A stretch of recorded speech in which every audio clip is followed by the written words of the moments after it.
Hello and welcome everyone, EgyptianGamer301 here with another gold making guide. Please check this video's post date just in case this farm gets nerfed or becomes useless afterwards. And as always, try to bear with my bad English and recording quality, and let us begin. In this guide we're gonna make from 60k to 200k gold every day by using island expeditions. And in case you guys didn't know about it, island expeditions was a feature which was introduced back in the Battle for Azeroth expansion. Its main purpose was to collect some resource called Azerite to upgrade a silly necklace back then. But we no longer need that. We're farming the island expeditions for their highly valuable transmogs and battle pets. There are also some unique mounts that you can collect on the way. So the first thing you need to do is unlock the BFA content. If you haven't done that on any of your characters before, then you can begin it from the Alliance and Horde command boards. After you're done, you want to head to an NPC called Captain Rezokun in Dazara Lore if you're Horde, or Flynn Fairwind in Borealis if you're Alliance. Then you can run island expeditions in a group with a maximum of 3 people, but in my case I usually CBA, so I run them alone. At level 70, 400 plus item level gear, soloing mythic expeditions should be totally a piece of cake. So how to get the transmogs?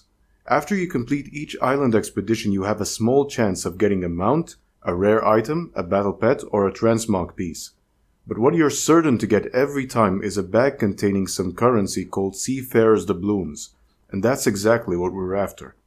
Your goal is to collect 180 plus doubloons and exchange them for container boxes called salvages. You can obtain them from Captain Kit if you're Horde or Captain Nightrunner on Alliance. Another way to maximize the amount of doubloons you get every run is to research the Island Plunderer upgrade on your ship in BFA. Needless to say, but running island expeditions on Mythic has the highest drop rate of doubloons and rewards. Now, which transmogs or items should you focus on in particular? We have the plundered Flamecaster Staff and the plundered Beacon Light Bulwark, each selling for 200k plus on almost all EU and US realms. Next we have is the Tinderpop Battle Pet, which sells for 90k gold plus, same thing on EU and US. All the 3 items I just mentioned drops from the Molten K Island Expedition and are prone to dropping if you buy the Molten K salvage item. Next thing we have is the Firekin set, which drops from the Elemental Salvage container. As you can see, it already sells for ridiculous prices, with the shoulder piece being the most expensive. And last but not least, the Lord Woofington Battle Pet and the Duskhaven set, which drops from the Heavenswood salvage containers.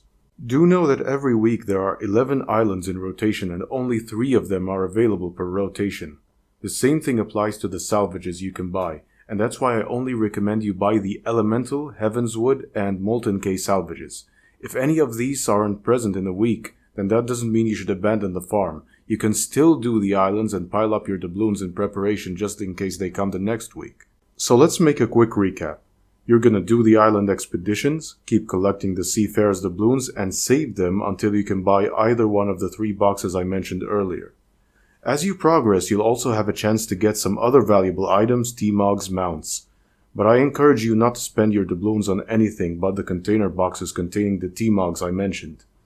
It is also noteworthy that some NPC sells some buffs that can support you in the expeditions at the cost of like 1 to 3 doubloons, and you don't want to do that. It took me less than 7 minutes to solo a Mythic Island expedition on my 430 item level Demon Hunter, so probably it won't be that much of an issue to you. To complete the island expedition, the fastest way, always check your map and focus on the red X's on it. Defeating the bosses there will fill your meter in no time. It is also advisable to leave the computer AI controlled NPCs till the very end, so that when you kill them they drop 500 Azerite each. There's usually 3 of them and you can always one-shot them. Anyways, let me know what you guys think of this guide. I'll answer all on-topic questions in the comments section within this guide's creation for 10 days. Subscribe to the channel if you're interested in daily WoW gold guides. Send requests about other guides and I'll try to do them for free on time, and I'll see you guys later.